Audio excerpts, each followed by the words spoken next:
Contcast, seu conteúdo número 1 de marketing e gestão na web. Bem-vindo a mais um Contcast, seu conteúdo número 1 de marketing e gestão na web. Hoje comigo, Douglas Zella, quase 35 anos de sala de aula. Tive a honra de ser aluno dessa entidade, né? Hoje o nome, amanhã uma lenda. É isso mesmo? Mais ou menos. Por favor, acho que é um pouquinho de exagero da sua parte, mas por favor, agradeço. Isso vai ficar gravado. Isso aqui para a posteridade vai ser pouco, né? Douglas, obrigado por aceitar o convite. Obrigado por estar aqui. Obrigado pelos ensinamentos e obrigado pelo movimento, né? Quantos alunos você já formou nesses quase 35 anos de docência, né? Que de alguma forma impacta como o mercado trabalha, como os profissionais se posicionam e como o marketing, a comunicação, não só em Curitiba, não só no Paraná, porque nesse tempo os profissionais se espalham Brasil adentro e afora, né? Tem um pouquinho do DNA, da mensagem, do ensinamento dessa entidade aqui conosco, né? E o bicho não para. Então, além da sala de aula, além dos projetos de consultoria, de empreendedorismo, que ele vai falar bastante aqui, Douglas Zella também é hoje colunista da CBN. Fala um pouquinho da tua coluna, fala um pouquinho... Primeiro de tudo, Douglas, como é que você caiu na sala de aula? Como é que foi essa paixão à primeira vista? Foi tenebrosa? Foi tropeçando? E por que continuou tanto tempo? Eu estou indo para 10 anos de sala de aula, é uma cachaça que eu sou apaixonado, né? Eu costumo dizer que é uma forma inteligente, prática e remunerada para a gente continuar aprendendo. Meu caro Conte, primeiramente, agradeço as palavras, agradeço ao público. Certo, é um prazer estar com você aqui. Eu acho que tem um ponto muito claro que eu já utilizei bastante, atualmente não venho utilizando, mas eu sempre falei nas minhas palestras, aulas, etc., que eu sou uma pessoa feliz, porque eu adoro marketing, certo? Eu adoro falar, certo? E me pagam para falar sobre isso. Marketing. Então minha mãe diz, você é uma pessoa feliz, ela sempre falou isso. Isso acho que é a primeira coisa que a gente tem que pensar. Se eu voltar na raiz da minha formação, obrigatoriamente eu venho à minha Paranaguá, onde eu terminei meu segundo grau, N situações que passaram e que me vieram a trazer em seguida para a Universidade Federal do Paraná. Entrei na Universidade Federal, cursei administração e quando terminei a administração eu já sabia, eu quero ir para a área de marketing. Dentro da administração eu já sabia disso. Já estava claro. Já estava claro para mim. Eu deixei passar uns anos, porque naquela época era assim. Certo? Se você fizesse uma pós-graduação logo após a graduação, você não era nem aceito. Se tornava caro, preparado demais. E era uma coisa complexa. As faculdades não gostavam disso, as entidades não gostavam disso. Eu deixei passar alguns anos e eu entrei. E terminei, acho que eu deixei passar 2 ou 3 anos, eu sou atemporal. Mas eu me lembro claramente que eu terminei a minha pós-graduação na FAI em 1990, certo? E já em 1990 eu comecei a dar aula. Como legal. Professor substituto, regra 3, daquele que se talvez alguém quebrar a perna, eu vou lá. Sim. Certo? E eu me propus a fazer isso dentro da FAI e fui aceito, certo? Eu acredito que foi uma loucura deles e uma loucura minha. E eu comecei a dar aula. E nós estamos falando de 1990. Já se foi muito tempo, certo? Já se passaram mais de 30 mil alunos, eu fiz essa estatística. Certo? Dá para fundar uma cidade. Dá. Se eu fosse para dar aula todos juntos, precisaria do estádio de futebol. Isso foi uma coisa muito legal, porque eu acredito que a minha paixão pelo marketing, ela tem uma razão muito clara, que eu descobri nela, que é bem importante. Vamos lá. Eu me apaixonei por marketing, eu gosto de dar aula, eu gosto do que eu faço, eu me emociono, eu me preparo. Cada aula que eu vou dar, para mim, é uma preparação muito forte. Eu tremo até hoje. Importante. Friozinho da barriga é gostoso, e é bom e é importante. Sempre. Toda vez, vamos lá, na Rádio CBN, toda vez que eu vou lá, acende a luzinha no microfone. Valendo, meu Deus, trava. Por quê? Porque é comum isso. É comum. Isso acontece comigo e com o mundo. Mas o mais importante, dentro da área de marketing, Conte, várias pessoas gostam de várias coisas. Eu estive olhando vários outros colegas profissionais de marketing que tiveram aqui. Muita gente gosta de cases de comunicação, cases de produtos que deram certos. Muita gente gosta de histórias e muita gente fica vislumbrado com a área de comunicação, etc, etc. Não que eu não goste. Perfeito, olha bem.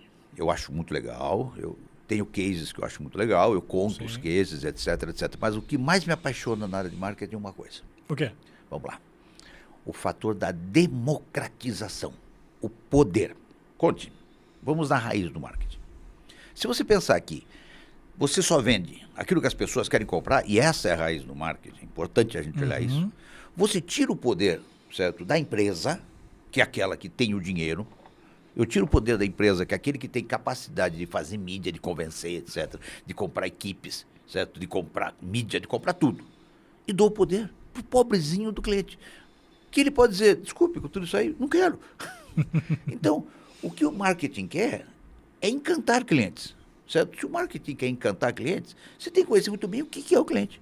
Então, não adianta você ter dinheiro, não adianta você ter poder, não adianta você ter tecnologia, se você não tiver a capacidade de ouvir. E Deus nos deu 2 ouvidos e uma boca. Vamos ouvir mais e falar menos. Então, o que mais me encanta no marketing é isso. Certo? Essa capacidade, é o poder. O marketing nasceu no capitalismo, o marketing tem origem nos Estados Unidos, e no berço do capitalismo, ele deu o poder para o mais fraco. Olha bem, ele não deu o poder para o capital, ele deu o poder para o cliente. E essa é uma relação clara. Claro que no Brasil, de 1990, quando eu comecei como professor, no Brasil de 1981, quando eu conheci marketing, ainda na Universidade Federal, no primeiro ano da Universidade Federal, quando se falava sobre marketing, a pessoa dizia, desculpe, Douglas, é teoria. O que acontece? É uma coisa muito clara, o pessoal dizia, se a empresa A quiser vender, ela vai vender, você só tem dela para comprar. Era assim, não existia competitividade, não existia maturidade, no mercado não existia isso. Se você quiser comprar alguma coisa, você vai ter que comprar da empresa A, no máximo a empresa B, que é inclusive amiguinha da empresa A, ou então a C, que é amiguinha da A e da B e acabou. É o que tem para hoje. É o que tem para... É o tamanho do mercado. Quer, se não quer, dane-se. A realidade era bem essa. Essa é a realidade, e ainda é a realidade hoje no Brasil, em alguns setores, tá ok? Mas vamos chegar lá. Então, o que você tem com isso? Você tem um processo de marketing, para mim, muito claro, que ele passou a dar poder para o cliente. E ele passou a dar poder para o cliente a partir do momento que houve a possibilidade de escolha. Isso é uma coisa legal, que ela foi evoluindo. Então, aquilo que alguns julgavam de que eu era um visionário, ou muitas vezes achavam que eu era um pouco louco, um pouco bobo, certo? Passou a fazer sentido. Passou a fazer sentido hoje. Porém, certo? Muita gente acredita que isso não tem importância, é legal de olhar. Por quê? Porque ele já ficou dentro. Ele já está na raiz, ele já está no subsolo, tá ok? E o subsolo só está alimentando as plantas, e o pessoal só vê, no máximo, uma folha, certo? Lá o que eles veem mesmo são as flores, certo? Então, olhando as flores, ai, que flor linda. Não vê algo que já foi plantado há muito tempo atrás, que já faz parte do subsolo, que é essa raiz do marketing. Então, meu caro Conte, particularmente, eu acho muito legal essa origem minha, e ela me deu esse valor. Então, o que eu valorizo? Eu valorizo cases de empresas que efetivamente brigaram e se deram bem contra tubarões, certo? Isso que eu valorizo. Então, empresas que disseram lá, vai lá e acabe com isso. Então, quando surgiu essa coisa da disrupção, eu costumo dizer o seguinte, disrupção é uma coisa para mim muito clara. O nome disso, vamos lá, é vingança. Vingança. Um negócio disruptivo. Não, você está se vingando. Te trataram mal a vida inteira. Agora é minha vez. Agora é minha vez. Agora eu, cliente, vou me vingar de você. Certo? E eu falo muito claramente, quando apareceram os transportes de aplicativo, certo? Todo mundo vibrou porque foram maltratados pelos táxis no mundo inteiro. Motorista de táxi sempre foi sinônimo de alguém que trata mal outra pessoa deliberadamente. Isso quando não faz ainda um giro a mais para cobrar mais. Isso é um monte de coisa. Aí aparece uma alternativa, os motoristas, ai, pelo amor de Deus. Cara, eu quero que vocês morram, acabou. Olha que interessante, Douglas. Você fala aí do movimento, né, dos aplicativos de mobilidade em cima dos táxis, que foi ontem. Sim. Eu trabalhei em 2013 aqui em Curitiba fazendo a implantação da Easy Taxi. Um mundo um pouquinho antes do Uber, né? Mas que teve a mesma dificuldade, a mesma situação, mas que era um primeiro movimento. Agora, a gente está falando de século XXI.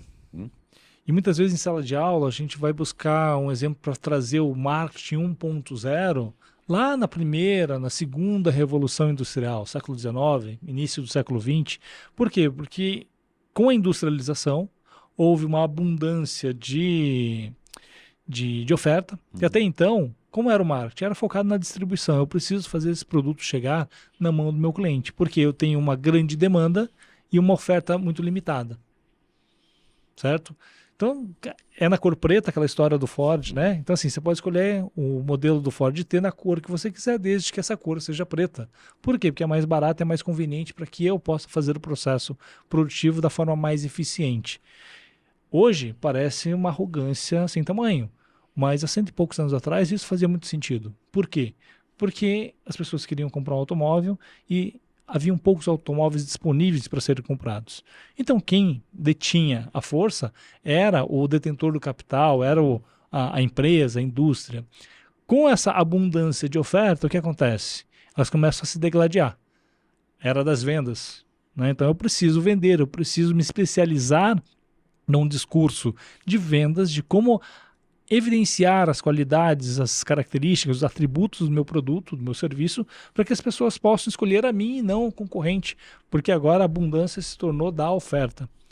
E aí o que o Kotler traz lá no Marketing 3.0 é que nada disso importa se você não olhar para as pessoas, para a espiritualidade, para a essência das relações humanas. O que essas pessoas estão comprando ou por que elas estão comprando alguma coisa. E é o que lá em 1960, nosso querido amigo Theodore Levy escreveu em A Miopia de Marketing, né?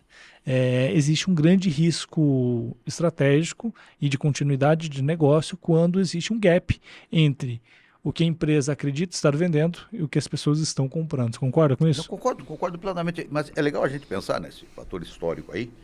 Quando fala da década de 60, eu nasci em 61 e hoje eu tenho 62 anos. Então nós temos uma relação aí. O pessoal que nasceu naquela época já está realmente mais para o final da carreira do que para o começo. Mas nós passamos por tudo isso. Mas poucos são atemporais como você. Obrigado. Mas o que acontece? Nós temos aí uma fundamentação muito forte nisso. A questão, Conte, que eu acredito que a gente tem que pensar o seguinte. Com tudo essa relação que você colocou brilhantemente, uma linha do tempo aí que leva ao marketing 4.0 e o 5.0 que já está aí, que já está vindo 6. Já está vindo 6, não tem em português, mas o Kotler já lançou. Já está vindo 6, aí já vai chegar o bichinho é ligeiro. E tem 92 anos. E você acha que está no finalzinho da carreira? Ele tem 30 anos a mais do que eu. Mas se a gente pegar, vamos olhar nesse sentido, eu acredito que ainda tem muita coisa por acontecer. Nós temos, e não é só no Brasil, países desenvolvidos ainda, nós temos muita coisa que precisa acontecer. Vamos pegar aqui uma coisa. Qual é a minha visão dentro disso aí? Eu sempre fui um adolescente rebelde. Eu me vejo até hoje como um adolescente de 14 anos rebelde, contra valores que eram pregados para mim quando eu tinha 14 anos de idade. Filho de uma professora primária, de um funcionário do Banco do Brasil, funcionários públicos em casa, e valores que tinham assim, tipo, é assim por quê? Porque sempre foi assim, vai ter que ser assim. Acabou. Eu sou absolutamente contrário. Vamos lá, a gente fala, vamos ter agora um grande encontro, vamos ter um summit que vai juntar 14 mil cabeças pensantes. E aí eu digo assim, eu não vou lá. Você vai dizer, por que você não vai lá se as ideias melhores estavam lá? Eu falo, porque eu já fui lá. No ano passado eu estive lá, no ano retrasado eu estive lá. Tudo é igual. Então tem muita coisa por mudar ainda. Aí a grande questão que todo mundo me fala, da mesma forma que me falam quando eu sou crítico do capitalismo e crítico do comunismo, o pessoal diz assim, então qual é a solução? Eu falo, se eu soubesse, eu seria Nobel de Economia. Teria dominado o mundo?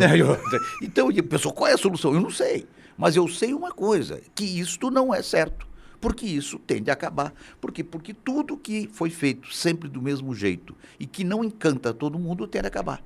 Os encontros são legais? Claro que são legais. Os encontros pessoais são legais? Claro que são legais. Mas não aquele modelo. Entra, senta, sobe o palestrante, o nome já está dizendo, pega o microfone, e todo mundo bate palma e, nossa, eu estive aqui. Peraí, será que essa informação não poderia ter chegado, ou já chegou, no outro lugar com uma facilidade muito maior? Eu estudo hoje, continuo estudando, mas eu estudo pelo YouTube, tá ok?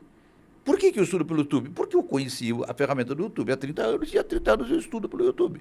Porque eu acho que são as melhores ferramentas que nós temos para conhecer alguma coisa. O pessoal fala, como que você se atualiza? Me atualizo por TV a cabo, por streaming, por YouTube e outras coisas. É assim, eu não leio mais livros. Sabe o que eu digo em sala de aula? Que aprender marketing é uma questão de lente que você usa nos olhos. Você aprende no cinema, no seriado, no livro, no passeio no parque. Um monte de coisa. Ou seja, quando você está atento ao seu ambiente e você se pergunta por que de alguma coisa, ou como alguma coisa é feita e qual o resultado daquilo, você está aprendendo. Eu tive uma oportunidade de visitar a Amazon Books em Nova York. Como um profissional de marketing, de varejo, de tecnologia, de apaixonado por Amazon, né? Hoje é o único aplicativo que eu tenho de lojas aqui é a Amazon, que me captivou para merecer um status no meu chip, na minha memória do celular. Estou dentro de uma loja, fascinado, aquele grande case de você ver os livros virados para você, todos de frente, a otimização do estoque, a recomendação, se você gostou desse, você vai amar esse.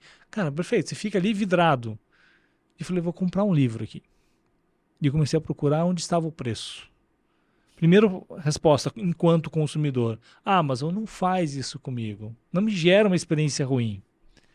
Logo em seguida, eu troquei o crachá. Eu virei o gestor de marketing da loja. Se a decisão fosse minha, por que eu tiraria o preço de todos os produtos? Sendo a Amazon. Eu quero mensuração. Você pega um livro aleatório na prateleira, se dá o trabalho de buscar, de fazer uma consulta de preço por ele, se você não está interessado. Então, assim, é um levantar de mão, que a gente chama ali dentro de uma automação de marketing, né? O cliente que tem o aplicativo, ele faz a consulta aqui, ou passa no leitor de código de barras na loja, ele está dizendo para o sistema que ele está interessado naquele produto.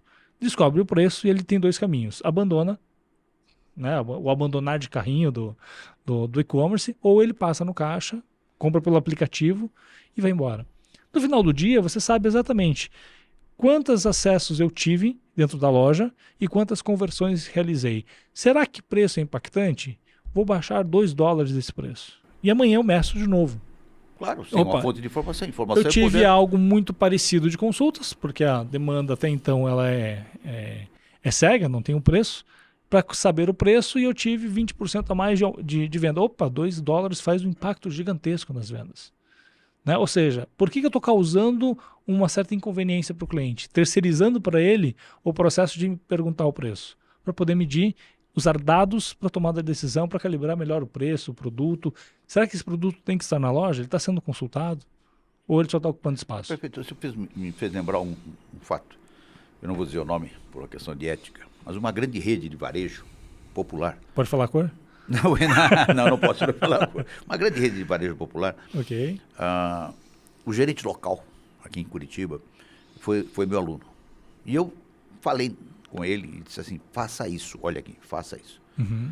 E ele disse, poxa, eu não posso fazer isso, eu não tenho nem mão para fazer isso. E o que era isso? Eu estou falando que não tinha inteligência artificial, 15 anos atrás aproximadamente. A namorada do segurança da FAI. Tinha um garoto que era segurança, a namorada dele eu conhecia, como eu cumprimento todo mundo, conhecia quem era ele, conhecia ele e a namorada, certo? Conversava com eles toda vez que eu saía da FAI. E eles me adicionaram no Instagram e no Facebook, etc, etc. E a namorada dele tinha um hábito legal, tirar foto em provador, certo? E ela tirava foto em provador e ela dizia assim, olha que legal, olha que legal. E eu descobri que tinham comunidades, grupos que tiravam fotos em provadores. E que eles se mandam um para o outro perguntando se está bom. Não, decisão. eles publicavam. Público mesmo. Publicavam. Aí o que acontecia? Eu olhava quem estava lá. E eu chamei esse gerente e falei, meu caro, a primeira coisa que você tem que fazer há 15 anos, coloca um Wi-Fi no provador, pelo amor de Deus. Segundo, torne um lugar que você possa ser mais fácil fotografar. Para que você possa saber o que rola dentro do provador. Qual, daquele monte de vestidos que a menina levou lá, que não comprou nenhum, qual que interessou para ela. E filtre isso para que você possa saber quais produtos vai vender mais. Pega uma planilha e faz um Excel e você tem a informação. Olha bem, há 15 anos. Sim. Ele falou, Douglas, eu não tenho nem braço, nem posso fazer. E o que eu vou fazer? Ele falou, é que não existe permissão para ter Wi-Fi por questões de segurança. Eu falei, tá bom, então. Pensei, deixa ele. Deixa. Eu estou te dizendo tudo que você tem à mão. Deixa. Está acontecendo, é uma observação de mercado. Aqui, há 15 anos isso estava acontecendo. Hoje, a gente tem isso virtualmente. Hoje a gente faz leitura disso por inteligência artificial. Hoje a gente tem planilhas que são geradas automaticamente, certo? Com todas as análises quantitativas correlacionadas para a gente, que você diz assim, eu quero que você analise isso, ele vai lá, o robô varre, certo? A rede social me traz. Então hoje é muito mais fácil brincar, só que já existia isso, certo? Já tinha isso antes. E acho que isso que é importante dentro do marketing, conte, a gente pegar a origem dele. Então a gente pegar e dizer assim, isso já existia, certo? Só que as pessoas não davam atenção, alguns deram. Amazon deu atenção, Apple deu atenção, o Boticário deu atenção e várias outras empresas deram atenção, tá ok? E essas empresas estão aí hoje e são líderes. Infelizmente, muita gente não deu atenção e ficou no meio do caminho. Não deu atenção para cliente, que é a razão da empresa existir. Se não, você investe em qualquer outro ativo para maximizar a rentabilidade, não vai montar um negócio, né? Falando de negócio, para a gente ir para o nosso finalmente, Douglas, empreendedorismo ou o fato de empreender está na moda? Vamos lá. E eu já aproveito para falar um pouco de algo que eu falo toda segunda-feira, fazendo um merchan aqui. Rádio CBN Curitiba, 95.1 FM. Todas as segundas, 10h45. Para quem acorda um pouco mais tarde e perdeu. Aí vai para a internet. Vai para o site cbncuritiba.com.br, certo? Todas as colunas sobem para o site em seguida, certo? E nós estamos lá falando de empreendedorismo e negócio. O que acontece? Eu costumo dizer que existem dois tipos de empreendedores, que todo mundo fala, e eu acho que um não existe. E é o que mais a gente tem no Brasil. Existe o empreendedorismo por necessidade. Sim. O que é o empreendedorismo por necessidade, que alguns chamam por conveniência? É o desempregado que não tem o que fazer da vida e vai sobreviver e monta um negócio. Ele tem que se virar. Tem que Final virar. do mês chega e o boleto sempre vence. Tá lá. E aí, o que ele tem que fazer? Ele tem que inventar alguma coisa. Então ele inventa alguma coisa que dê algum dinheiro e ele vai lá e faz. Por que eu sou crítico a esse tipo de empreendedor? Porque na hora que aparecer um bom emprego, ele vai embora. Ele fecha o negócio dele, nem vende, ele fecha, empacota tudo e vai embora. Porque ele queria era um bom CLT. Tá, ok? Agora existem os empreendedores, e aí vamos nessa questão do tá na moda, que você falou agora, que eu acho muito importante. É um empreendedor que planeja ter o seu próprio negócio. E por que ele quer ter o próprio negócio? Porque ele se identifica com o próprio negócio. Ele não se identifica com o trabalho corporativo. Ele não se identifica em trabalhar das 8 às 17h48. Ele não se identifica com o VR e com o VT. Ele não se identifica com a segurança, certo? E aí você pega organismos, assim, públicos, conhecidos de todos, como, por exemplo, o nosso CIE, que eu entrevistei outro dia, tive o prazer de entrevistar o presidente do CIE, dizendo que uma boa parte dos estagiários com 17 e 18 anos que estão na faculdade não querem ter emprego, eles querem ter o seu próprio negócio. E o CIE está preparando os estagiários para estagiar na sua própria empresa. Olha que legal. Uma coisa que era impensável quando eu fiz faculdade, quando você fez faculdade. E é uma mudança não apenas comportamental, mas cultural, né? A nossa geração ainda viveu uma doutrina de você crescer, se especializar, conseguir um bom emprego, se possível, passar no Banco do Brasil e ser concursado. Cara, que orgulho da família. Nada contra, não é um caminho errado. Inclusive, nós precisamos das pessoas lá prestando esse serviço, mas por muito tempo foi visto como o melhor caminho. E as mudanças, talvez até impulsionadas pelas tecnologias, pelas facilidades de comunicação, de recursos à disposição, permitem que mais cedo, e a gente vê uma molecada, né, com não apenas o mindset de empreendedor, mas querendo colocar a mão na massa, talvez mais cedo do que estaria entrando no mercado de trabalho como CLT. E acho que essa cultura das novas gerações talvez não tenha colocado na moda, acho que sempre esteve ali de alguma maneira. Mas hoje também tem um lado um pouco sexy de ser empreendedor. Ser empreendedor. Conte, me permita só uma observação importante. Até recentemente, quem pesquisar minha coluna, CBN Empreendedorismo, no meu perfil, Douglas_Zella, no Instagram, está lá. Eu fiz um trabalho com o pró-reitor da FAI Business School, meu chefe lá na pós-graduação, e ele me falou uma coisa muito séria. Ele falou, antigamente você tinha que investir, certo, a tua vida, e se você falisse, você ficava falindo pro resto da vida. Então, se você criar um próprio negócio, era uma coisa muito clara. Hoje, é fácil, eu e você, que gostamos de determinado produto, que sabemos produzir esse determinado produto, seja lá um sanduíche. Nós produzimos, sabemos fazer, fazemos para os amigos, nas festas, nos eventos, sucesso absoluto, todo mundo quer, daqui a pouco fala, ok, vamos fazer? Vamos. E como que nós vamos distribuir? iFood. E pega aí e coloca para vender isso.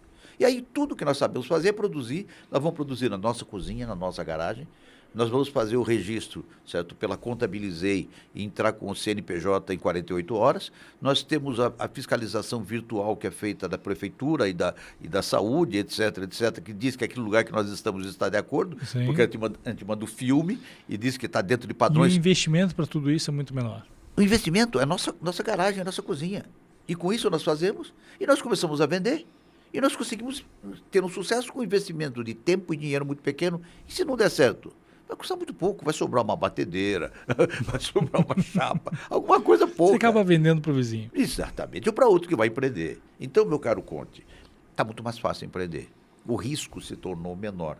E outra coisa, vamos pensar uma outra vertente, não de produzir um sanduíche, mas se a gente tiver uma boa ideia, certo? E essa ideia puder ser escalável.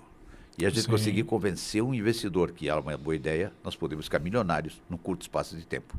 Então, entre começar o negócio no quarto, certo? E dentro de 5, 10 anos você estar com $1 milhão na carteira, certo? Liberado para você gastar com o que se quer, antigamente era um sonho, que dificilmente, eu quase nunca conseguiria se tornar realidade. Hoje não é 5 ou 10 anos, é 5 ou 10 meses, certo? Daqui a pouco 5 ou 10 minutos. Douglas, eu tenho uma pergunta para você, mas eu quero que você guarde ela, porque você não vai responder aqui. Você vai responder para o nosso ouvinte lá na sua coluna, na CBN, o que é preciso para começar hoje a empreender um negócio daqui 10 a 15 anos, talvez ter um cheque de alguns milhões de reais ou de dólares no bolso. Você conta para o nosso ouvinte lá? Conto, sem dúvida alguma, já está na pauta. Então, para a Já gente tá na pauta, finalizar, já tá na pauta. qual o papel do rádio como mídia, como expressão de comunicação hoje, num mundo que a gente está falando aqui dentro de um podcast, a gente está falando de internet, né? E a TV não matou o rádio quando ela surgiu lá na década de 50, 60. Vamos lá. Como é que o rádio está vivo até Como hoje? que o rádio está vivo?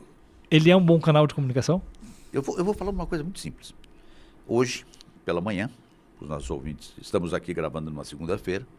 Hoje, pela manhã, eu fui ao ar ao vivo com a minha coluna. Naquele exato momento que eu estou ao vivo, eu sou ouvido mais ou menos por 10 mil pessoas, certo? A grande maioria está no carro, Sim. certo? A grande maioria está no carro. As 10 mil pessoas aproximadamente me ouviram, só que eu estava sendo gravado naquele exato momento e transmitido ao vivo pelo Instagram, tá ok? Então eu estava gerando uma imagem, certo? Em cima do rádio. Se você pegar hoje, a grande maioria das rádios tem câmeras gerando sinal ao vivo, certo?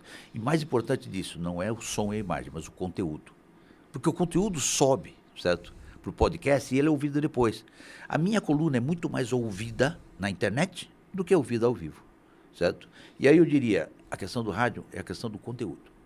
Nós temos um conteúdo em áudio, que claro que o conteúdo em vídeo é melhor, porque ele é mais completo, mas o áudio nos dá liberdade de estar ouvindo e fazendo outras coisas. Então, de repente, você pode programar, colocar na tua plataforma de podcast favorita e vai escutando o Douglas enquanto faz a sua caminhada, certo? Enquanto está indo para o trabalho ou fazendo qualquer outra coisa. Está aí, CBN Empreendedorismo, em todas as melhores plataformas à disposição de vocês. Olha que legal. Eu fiz a provocação, né? Óbvio que o rádio não morreu, mas justamente por isso, né? Porque a tecnologia ela permite que você possa casar formatos, potencializar resultados, né? E utilizar em diferentes maneiras. Hoje não importa se você está recebendo isso por onda de rádio, por onda de Wi-Fi, se por cabo, Sim. se no celular, se no aparelho, se no carro, o importa é que você está indo atrás daquele conteúdo, você está fazendo aquele nano-degree diário de ouvir uma coluna, de ouvir um podcast. E eu estou aqui, Douglas, sentado com você nessa mesa para dar continuidade no projeto que nasceu lá em 2020. Ele foi concebido em 2014, ainda no mestrado. Essa vinheta que você acabou de ouvir aí de abertura, né, do Contcast, seu conteúdo número 1 de marketing e gestão na web. Você vê que a voz já não tem o mesmo timbre que tinha, com todos aqueles efeitos sonoros que eu coloquei na abertura. Eu gravei em 2014. No meio de um mestrado, aquilo não era uma prioridade, era uma ideia, era uma vontade, ficou na gaveta. E com a pandemia, né, eu vou dar vida para isso. Né? Então eu tenho um amigo que falou que na pandemia ele fez um filho. Tem um outro que falou, na pandemia eu escrevi um livro. Conte, o que você fez na pandemia? Uma das perguntas que mais acontecem nas entrevistas de emprego e nas rodinhas de network, de coffee break dos eventos, né? O que você fez na pandemia? E eu dei vida a um podcast que começou, eu sou nerd, né? Então começou no formato de áudio. Para quem busca o RSS, faz assinatura, trabalha com agregador de podcast no celular, porque, puxa, é o caminho que o nerd faz. Mas a observação de mercado, não estava espiando nenhum vestiário, nenhum provador, mas eu percebi que as pessoas vão consumir aonde? Também no YouTube, também no formato de vídeo. E esse formato da mesa aqui, né, com grandes podcasts que tomaram conta do Brasil, se tornou um padrão. Puxa, o meu foco é no áudio, mas eu também tenho um público que consome o vídeo. Então o que eu fiz? Vou trazer o vídeo para atender um novo público, para atender você que está me vendo aqui talvez pela primeira vez e não me conhecia no áudio, porque é um complemento. Perfeito. Agora, o áudio eu posso ouvir lavando louça, fazendo academia, dirigindo, né? E o próprio YouTube, o próprio Google diz que 70 e poucos por cento, 74% e alguma coisa do seu conteúdo de YouTube é consumido em segunda tela. Ou seja, você dá o play, dá um alt tab e vai fazer outra coisa. Salvo um passo a passo de alguma coisa, você dá um... Tá vendo aqui? Aí a pessoa para o que vai está lá. fazendo, dá o tab e vai olhar ver. E a liberdade o que que a gente tem, como eu te disse, está ouvindo em qualquer lugar. Ou seja, como eu costumo dizer nas minhas aulas, você fica ouvindo em qualquer canto, na rua, na chuva, na fazenda ou numa casinha Uma de sapê. casinha de sapê. Certo? Isso eu acho que é a liberdade que nós temos. E estamos aí exatamente para isso. Tá, ok? Excelente. Muito obrigado mais uma vez. Esteve comigo aqui hoje Douglas Ella, eu sou Alexandre Conte e esse foi o seu conteúdo número 1 de marketing e gestão na web.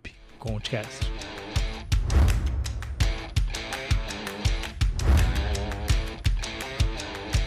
Concast, seu conteúdo número 1 de marketing e gestão na web.